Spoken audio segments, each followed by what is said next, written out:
Blockchain technology.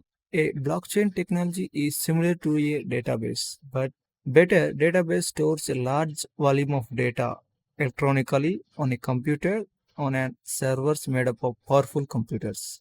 These servers are often centralized in a location and built for easy to store and retrieve the data. The blockchain differs from database in setup.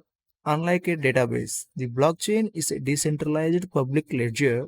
The computers powering the network are not all under one roof or operated by one single individual. In addition, a blockchain collects multiple data together in groups, otherwise known as blocks. These blocks have specific storage capability. Once filled, blocks are chained and added to the previous block.